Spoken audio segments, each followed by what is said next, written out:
Hi friends, welcome back to my channel. ಇವತ್ತು coconut barfi ಮಾಡ್ತಾ ಇದ್ದೀನಿ. ಟೇಸ್ಟ್ ಅಂತೂ ತುಂಬಾ ಚೆನ್ನಾಗಿರುತ್ತೆ, ಹಾಗೆ ಈಸಿಯಾಗಿ ಮಾಡ್ಕೊಳ್ಬೋದು. ಯಾವ ರೀತಿ ಮಾಡೋದಂತ ನೋಡೋಣ. ಈಗ ಒಂದು ಮಿಕ್ಸಿ ಜಾರಿಗೆ ಹಸಿ ತೆಂಗಿನಕಾಯಿ ತುರಿನ ಸೇರಿಸ್ಕೊಳ್ತಾ ಇದ್ದೀನಿ. ಇದನ್ನು ಸ್ವಲ್ಪ ತರಿತರಿಯಾಗಿ ಗ್ರೈಂಡ್ ಮಾಡ್ಕೊಳ್ಳೋಣ. ಈ ರೀತಿಯಾಗಿ ಮಾಡ್ಕೊಳ್ಬೇಕು. ನೆಕ್ಸ್ಟ್ ಒಂದು ಫ್ರೈ ಪ್ಯಾನ್ಗೆ ಸಕ್ಕರೆನ ಸೇರಿಸ್ಕೊಳ್ತಾ ಇದ್ದೀನಿ. ಹಾಗೆ ಹಾಲನ್ನು ಕೂಡ ಸೇರಿಸ್ಕೊಂಡು ಸ್ವಲ್ಪ ಚೆನ್ನಾಗಿ ಕುದಿ ಬರಬೇಕಿದು.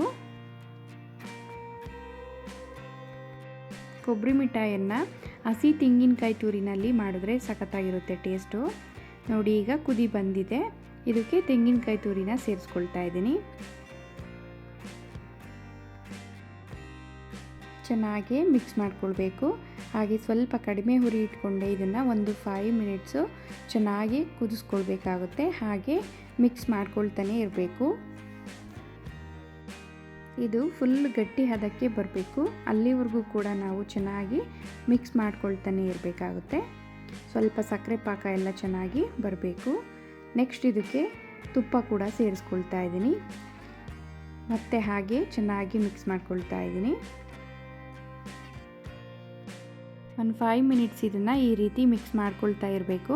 ಆಗ ಗಟ್ಟಿ ಹದಕ್ಕೆ ಸಕ್ಕರೆ ಪಾಕ ಎಲ್ಲ ನೀಟಾಗಿ ಬರುತ್ತೆ. ಈಗ ಆಗಿದೆ ಇದು. ಒಂದು ಟ್ರೇಗೆ ತುಪ್ಪನ ಹಚ್ಕೊಳ್ತಾ ಇದ್ದೀನಿ.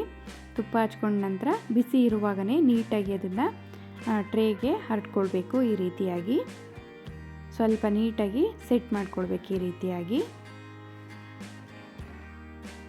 ಸ್ವಲ್ಪ ತಣ್ಣಗಾಗೋದಕ್ಕೆ ಬಿಡಬೇಕಾಗುತ್ತೆ.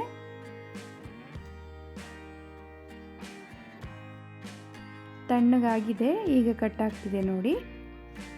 ಈ ರೀತಿ ಕಟ್ ಮಾಡ್ಕೊಳ್ಬೇಕು. ಈ ರೀತಿ ಕಟ್ ಮಾಡಿಕೊಂಡು ಮತ್ತೆ ಸ್ವಲ್ಪ ಬಿಡಬೇಕಿದನ್ನು ಒಂದು 3 to 4 ಅವರು. ನೋಡಿ, 3 to 4 ಅವರ್ ಬಿಟ್ಟಿದ್ದೀನಿ. ಎಷ್ಟು ಚೆನ್ನಾಗಿ ಬಂದಿದೆ ಅಂತ ನೋಡಿದ್ರಲ್ಲ. ಕೋಕೋನಟ್ ಬರ್ಫಿ ಯಾವ ರೀತಿ ಮಾಡೋದು ಅಂತ ತುಂಬ ಈಸಿಯಾಗಿ ಮಾಡ್ಕೊಳ್ಬೋದು. ಅಷ್ಟೇ ಟೇಸ್ಟು ಕೂಡ ಇರುತ್ತೆ.